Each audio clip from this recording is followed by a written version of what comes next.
Bienvenue sur la chaîne de la PPM. Dans cette vidéo, on va découvrir un outil essentiel pour la géométrie, les vecteurs. Pour cela, considérons une expérience. Soyez bien attentifs. Comment décrire le mouvement fait par le personnage? Bien sûr, on peut dire tout simplement que le personnage s'est déplacé, mais ce n'est pas très précis. On peut alors préciser qu'il s'est déplacé vers le haut et vers la droite. Mais peut-on préciser encore? Ici, on constate que le personnage s'est déplacé en ligne droite. On peut aussi constater que l'image de début et l'image de fin sont superposables. Elles ont exactement la même taille. On pourrait décalquer l'une et la poser exactement sur l'autre. Autrement dit, l'image n'a subi ni agrandissement ni réduction.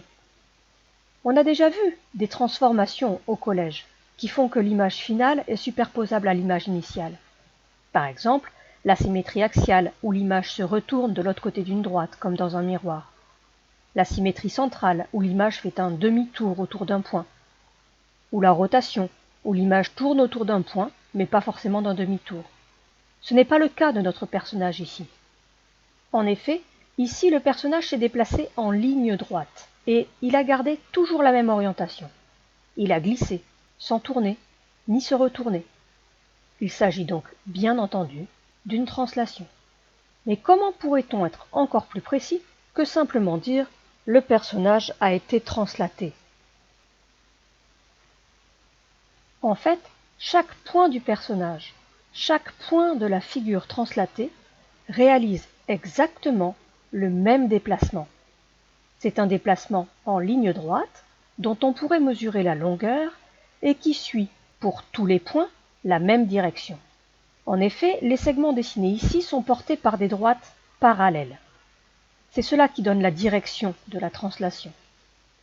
Et puis le long de ces droites parallèles, c'est-à-dire une fois qu'on a la direction de la translation, on pourrait se déplacer vers le haut à droite ou vers le bas à gauche. Pour être précis, il est nécessaire de dire qu'on a été vers le haut à droite. Cela s'appelle le sens de la translation. Pour définir précisément une translation, il faut préciser sa direction, la direction de la droite de référence, le sens, dans lequel on se déplace parallèlement à cette droite, et une longueur, la longueur du déplacement. Cela suffit pour être précis car tous les points de la figure se déplacent de la même façon. Ce qui serait pratique, ce serait de regrouper ces informations dans un seul objet mathématique. Comme ça, on parlerait de cet objet, qui représenterait la translation, mais on aurait alors besoin de citer un seul nom, et pas les trois informations. Eh bien cet objet existe, et il s'appelle un vecteur. Quand on lui donnera un nom, on mettra une flèche au-dessus de son nom, pour bien nous souvenir que cet objet représente une translation. Par exemple, le vecteur AB, qu'on écrira avec le nom du point A, le nom du point B et une flèche au-dessus, c'est le vecteur qui regroupe les informations de la translation qui transforme A en B. En donnant simplement le nom du vecteur, AB avec une flèche au-dessus, on signale que la direction est celle de la droite AB, que le sens est de A vers B et que la distance parcourue est égale à la distance AB. On pourra aussi simplement donner un nom, par exemple U, avec une flèche au-dessus, toujours pour penser que c'est un vecteur. Ainsi, on pourra parler du vecteur U. Ce vecteur, je peux l'appliquer à n'importe quel point de la figure. Ainsi, le vecteur obtenu par le déplacement de l'oreille est le même que celui concernant le déplacement de la patte arrière ou de la patte avant. On dira que ces vecteurs sont égaux. Ils représentent la même translation. Les vecteurs égaux étant des vecteurs qui définissent la même translation, ils ont obligatoirement la même direction, le même sens et la même longueur. En plus, si une translation transforme A en B et qu'elle transforme aussi M en M', on a bien entendu que le vecteur AB est égal au vecteur MM', mais en plus de ça, les segments AB et MM' sont alors des côtés opposés d'un parallélogramme. C'est une propriété fondamentale des vecteurs égaux. le vecteur AB et le vecteur CD sont égaux si et seulement si ABDC est un parallélogramme éventuellement aplati. Grâce à cela, nous allons être capables de relier toute la géométrie vectorielle à la géométrie classique que nous connaissons. Quelques vecteurs particuliers sont néanmoins à signaler. D'une part, les vecteurs opposés. Ce sont des vecteurs qui correspondent à des translations réciproques. Si une translation amène A en B, il y a une autre translation qui emmène B en A. Les vecteurs associés à ces translations sont des vecteurs opposés. Le vecteur opposé au vecteur AB est noté moins AB, exactement comme avec les nombres. Du coup, moins le vecteur AB, c'est le vecteur BA. Des vecteurs opposés ont donc nécessairement la même direction, la même longueur, mais des sens opposés. Il y a un autre vecteur un peu particulier. On s'en servira peu au départ, mais il nous sera extrêmement utile par la suite lorsqu'on apprendra à faire des calculs avec des vecteurs. Ce vecteur particulier, c'est le vecteur nul. Il correspond à une translation dans laquelle on ne bouge pas. Sa longueur est donc 0, mais il n'a pas de direction et donc pas de sens non plus. Et maintenant, à vous de jouer. Utilisez tout ce que nous venons de voir afin de donner les vecteurs demandés. Vous pouvez mettre cette vidéo en pause pour faire vos recherches, puis remettre la vidéo en route afin d'avoir les réponses. Vous êtes prêts? On corrige.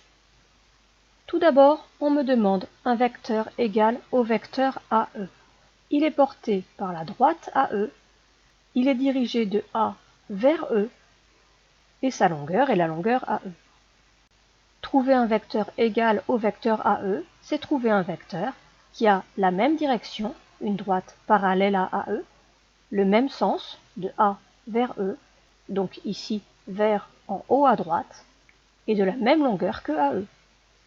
En réalité, ici, il y a plusieurs réponses possibles, car il y a plusieurs vecteurs représentés sur la figure qui sont égaux au vecteur AE.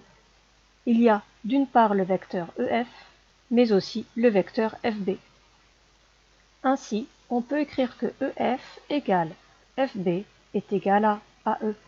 Et on n'oublie pas de mettre des flèches pour signaler qu'on est bien en train de parler des vecteurs. On me demande ensuite un vecteur égal à CF. De la même façon, je peux représenter le vecteur CF sur la figure par une flèche. Sa direction est la droite CF, son sens est de C vers F, et sa longueur est la longueur CF.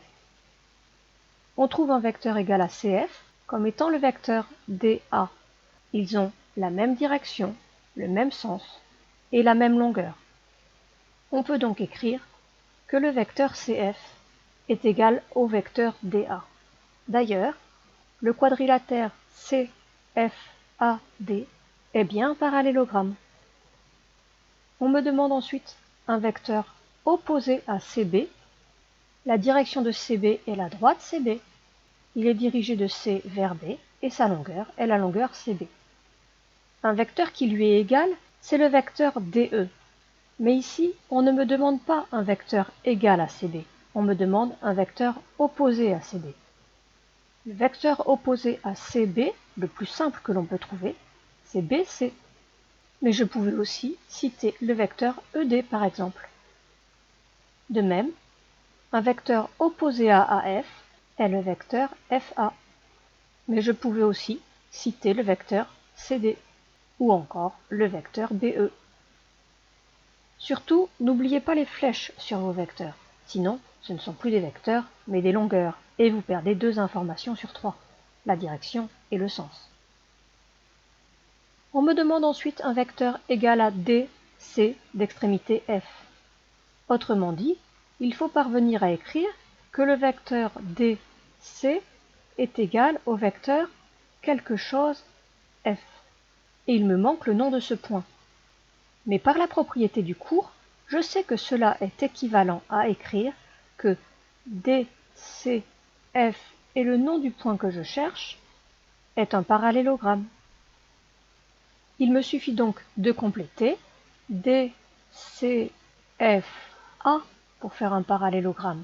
Donc le point cherché est le point A. Je pouvais aussi remarquer que les vecteurs D, C et A, F sont portés par des droites parallèles, sont dirigés dans le même sens et ont la même longueur. De la même façon, je trouve un vecteur égal à FB d'origine A. Autrement dit, FB est égal à A quelque chose avec un point qu'il me faut trouver. Mais on en a déjà parlé, le vecteur FB est égal au vecteur AE. Il m'est donc très simple de compléter. Occupons-nous maintenant de la question 2. Je veux d'abord trouver deux vecteurs qui ont la même direction, le même sens, mais qui ne sont pas égaux. S'ils ont la même direction, ils sont portés par des droites parallèles. Je peux choisir ici comme droite parallèle, par exemple, les droites AB et CD. S'ils ont le même sens, ils vont par exemple tous les deux vers en bas à gauche. Mais qu'ils ne sont pas égaux, il ne faut pas qu'ils aient la même longueur. Je vous propose, par exemple, les vecteurs BA et CD. Mais il y avait beaucoup d'autres réponses possibles. On cherche ensuite deux vecteurs qui ont la même longueur, mais qui ne sont pas égaux. Pour ne pas être égaux, alors qu'ils ont la même longueur, il faut soit que leur direction soit différente, soit qu'ils aient la même direction mais des sens différents. Ici, on peut tout simplement proposer les vecteurs DF et CF. Mais on aurait tout à fait pu choisir des vecteurs opposés. Enfin, il me faut trouver deux vecteurs qui ont même direction, sens contraire, mais qui ne sont pas opposés. Pour être opposés, il faut avoir la même direction, sens contraire et la même longueur. Si je veux qu'ils ne soient pas opposés, la seule chose sur laquelle je peux jouer, c'est faire en sorte qu'ils n'aient pas la même longueur. Donc, même direction, sens contraire, et pas la même longueur pour ne pas être opposés. On peut proposer par exemple AE et CD. En effet, les droites AE et CD sont parallèles, donc ces deux vecteurs ont bien la même direction. Le sens de A vers E n'est pas le même que le sens de C vers D sur ces parallèles, donc ils sont bien de sens contraire, mais ils ne sont pas opposés, car ils n'ont pas la même longueur. Là encore, il y avait beaucoup d'autres réponses possibles. Si vous aviez proposé autre chose, vous pouvez l'écrire dans les commentaires sous la vidéo. De cette vidéo, on retiendra qu'un vecteur est un objet mathématique qui regroupe les informations caractéristiques d'une translation. Il a donc une direction, un sens et une longueur. On retiendra absolument également que deux vecteurs égaux sont deux vecteurs qui définissent la même translation, ils ont donc la même direction, le même sens et la même longueur. Et lorsque deux vecteurs sont égaux, ils forment les côtés opposés d'un parallélogramme. Pour être plus précis, pour n'importe quel point A, B, C et D du plan, les vecteurs AB et CD sont égaux si et seulement si ABDC est un parallélogramme. Cela nous sera essentiel pour se rattacher à la géométrie euclidienne que nous connaissons. Enfin, deux vecteurs opposés sont deux vecteurs qui définissent des translations réciproques. Ils ont donc la même direction, la même longueur, mais des sens opposés. Si cette vidéo vous a plu, vous pouvez mettre un pouce bleu et un commentaire sous la vidéo. À bientôt sur la chaîne de la PPM.